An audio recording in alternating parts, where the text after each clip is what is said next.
Yo, what is up, guys? Joker bringing you another video for the 3.22 trial of the Ancestors League. This is going to be an Alch and Go mapping strategy, so there's not a whole lot of requirements for this. The only thing that I'm using is a 2C Scarab, so I'm doing 40 maps, so 80C investment, right? And these polished Cardo Scarabs, you probably have a ton of them just from naturally mapping. If not, they're 2C each. So let's get into the actual method. The method is going to be taking advantage of the new Keystone Destructive Play, which spawns 1 to 3 additional bosses, and these bosses have the same drop potential as a normal map boss. So we're going to be using Remnants of the Past, Conquered Conquerors, and Vivid Memories. That way we drop synthesized maps as well as the Conqueror and the Shaper and Elder maps, right? The only thing that you have to keep in mind for this strategy is do not take Singular Focus or Shadow Shaping because it will cancel out Vivid Memories and Remnants of the Past because those won't drop. You'll still drop Elder maps and Conqueror maps, but you'll be blocking out literally half the potential. Apart from that, all you need is the map duplication nodes. You don't need this top triangle hat thing. I'll have a Maxroll Atlas tree down below of like a bare minimum of what you want. I just had the points, so I threw them in everything. And I wanted to go ahead and have like the extra quant. Plus, I wanted to have the free map crafting options that you get from the shaping nodes because they're really useful. Like it saves you so much currency not having to pay for any of these. I mean, if you look at this as an example, what that's like a free 20C, free 20C. So, right. So it's saving currency for future mapping essentially.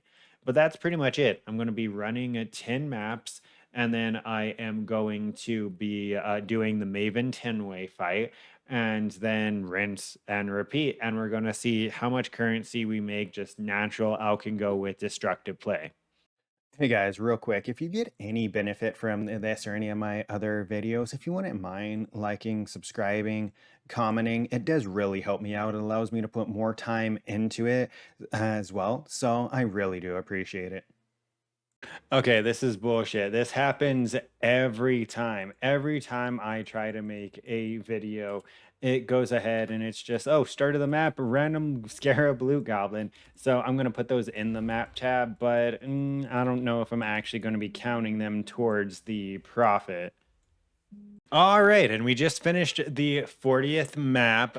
We did get lucky, and I am not going to count it, but we got a Einar's Memory of Harvest Beast. So since I figured the scarab drops from those random loot goblins that give scarabs, that can happen, but the 4 div Harvest Beast memory is more likely than not gonna happen. So I'm going to go ahead and clean this up real quick. I just wanted to show you that you way over sustain on maps. So I'm going to actually take out everything. I'm going to take everything out of here that won't sell. And then I'll actually do a price check on the tab. All right, and here we have it. It says, I need to make sure it clears my head. It says 3.8 div, about 878C, and that is with us turning off a lot of stuff. Obviously, we went ahead and we turned off the Einar memory because once again, that didn't count. And majority of this is coming from the items I know for a fact that you're going to be able to sell. Crescent Splinters, you're going to be able to sell no problem. Gilded Div Scarab, no problem. The Elder and Influence maps, you're going to be able to sell no problem. And you're going to be able to sell them for these prices because of the fact that they are directly tied to the price of their fragments, right? So because of Uber Elder fights and Awakener's orbs and stuff that holds value because it leaves the economy faster than it comes into it, that and that's how I know these maps are going to hold their value. So for 80C for 80C of investment, I was able to essentially 10 times that. I mean, Would I recommend just Alkin going and not doing juiced mapping if you can handle it? No, not really. But if you need a startup, if you need to be able to get into juiced mapping or just a couple more div to get an important item for your build, you can definitely still run Elk and Go, especially with this new strategy because of the amount of maps you dropped. If we go ahead and take a look at how many maps I dropped 1, 2, 3, 4, 5, 6, 7, 8, 9, 10. 14, 16, 19 influenced maps. So this invitation on its own pays for the investment. The 19 influenced maps on top of that are just the cherry on the top. You can get lucky like I did, and you can get some decent bases. I could sell these for probably 20 to 30C each.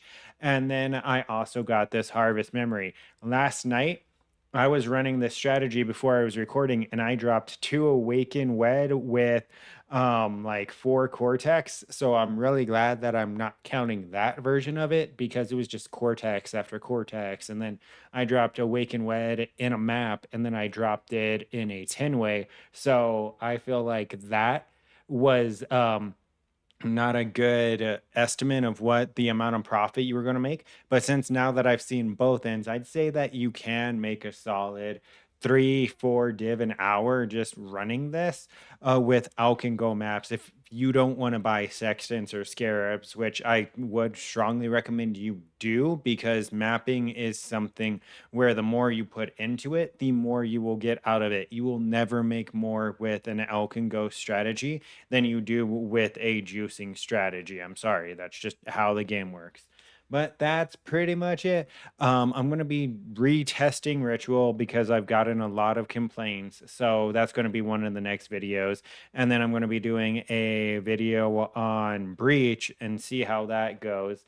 And then I don't know what's after that. But yeah, don't forget to like, comment, and subscribe to stay up to date with this and future videos. And until next time, take care.